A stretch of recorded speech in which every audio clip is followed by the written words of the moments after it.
जिंदाबाद जिंदाबाद no ST no race हमें चाहिए एसटी हमें चाहिए शेड्यूलिंग हमें चाहिए आदिवासी प्रमाण पत्र हमें चाहिए आदिवासी का नाम में प्रमाण पत्र long live Asa long live we want scheduling we want scheduling we want ST no ST no rest no ST no rest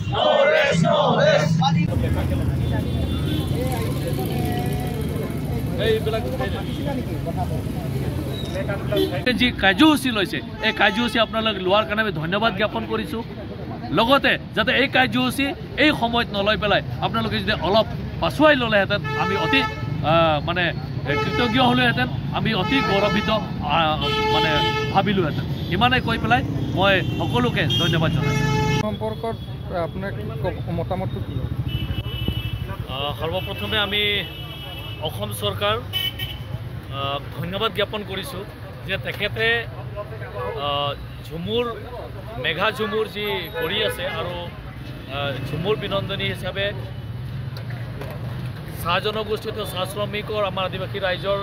যিখিনি কলা কৃষ্টিখিনি বা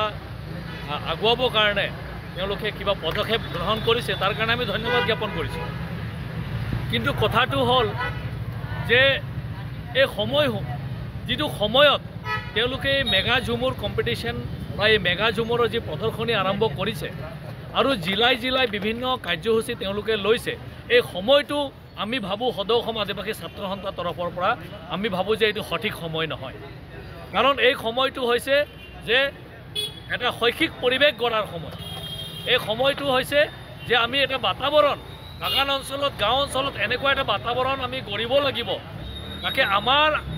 যে 13 তাৰিখ আগন্তুক যে মাহৰ পৰা মাৰ্চৰ পৰা 13 আৰু 15 তাৰিখৰ যি হাই ছেকেণ্ডাৰী আৰু মেট্ৰিকুলেশ্যনৰ এক্সাম আৰম্ভ হৈ আছে আৰু এনেকুৱা সময়ত অসম চৰকাৰ তথা টি ট্ৰাইবছ ৱেলফেয়াৰ ডিপাৰ্টমেণ্টে হওক বা হয়তো ইয়াত অসম চাহ মজদুৰ সংঘও জড়িত থাকিব পাৰে বা অন্য সংগঠনো জড়িত হৈ থাকিব পাৰে আমি কিন্তু সদৌ অসম আদিবাসী ছাত্ৰ সন্থাই এই কথাটো আমি ক'ব বিচাৰিছোঁ যে এই সময়টো যি আপোনালোকে লৈছে এই সময়টো কিন্তু সঠিক সময় নহয় এই পৰিৱেশ আমি দেখা গৈছে যে এই পৰিৱেশত প্ৰায় ল'ৰা ছোৱালীবিলাকে আকৰ্ষিত হৈছে যাবৰ কাৰণে তেওঁলোকৰ পঢ়া শুনা এৰি পেলাই তেওঁলোকে এই ঝুমুৰ নাচিবৰ কাৰণে বা প্ৰেক্টিছ কৰিবৰ কাৰণে বা তাৰ কাৰণে আকৰ্ষিত হৈছে আৰু তেওঁলোকৰ মনবিলাক বিচলিত হৈছে আৰু যদিও তেওঁলোকে পাৰ্টিচিপেট নকৰে মেট্ৰিকৰ কেণ্ডিডেটছ আৰু যিবোৰ হাই ছেকেণ্ডাৰী লিখা কেণ্ডিডেটছবিলাক যদি পাৰ্টিচিপেটো নকৰে কিন্তু তেওঁলোকেতো চিনেমা হিচাপে চাই আছে তেওঁলোকে ছ'চিয়েল মিডিয়াত মানে গোটেইখিনি চাই আছে তো এই সময়ত আমি চৰকাৰক অনুৰোধ জনাব বিচাৰোঁ যে আপোনালোকে যি পদক্ষেপ গ্ৰহণ কৰিছে এই সময়ত এইখিনি কাৰ্যসূচীটো লোৱাটো সঠিক সময় নহয় ল'ৰা ছোৱালীৰ পৰীক্ষা শেষ হোৱাৰ পাছত আপোনালোকে যে এই কাৰ্যসূচী লোৱাহেঁতেন এইটো আমি খুব ভাল পালোঁহেঁতেন ইয়াৰ লগতে আমি ক'ব বিচাৰিছোঁ যে ইয়াত যিখিনি টকা পইচা খৰচা হ'ব 100 কোটিতকৈও চাগে অধিক টকা পইচা অসম চৰকাৰে খৰচা কৰিবলৈ গৈ আছে আৰু আমি গম পাইছোঁ যে যিসকল নাচনী এই নাচনীসকলক 25,000কৈ মানে এটা বেনিফিট অনুদান দিয়া হ'ব বুলি কোৱা হৈছে যাৰ কাৰণে নাচনীবিলাকে সকলোৱে ওলাই মেলি যাব বিচাৰিছে যিসকলৰ মেট্ৰিক পৰীক্ষা আছে তেওঁলোকেও যাব বিচাৰিছে যিসকল হাই ছেকেণ্ডাৰী পৰীক্ষা আছে তেওঁলোকেও যাব বিচাৰিছে তো এই গোটেই বাতাবৰণ যিটো ক্ৰিয়েট কৰা হৈছে আমি ভাবোঁ যে এইটো সঠিক নহয় তাৰ কাৰণে আমি অসম চৰকাৰক আমি অনুৰোধ জনাইছোঁ যে এইখিনি যদি পৰীক্ষাৰ পাছত যদি কৰাহেঁতেন আমি খুবেই আনন্দিত হ'লোহেঁতেন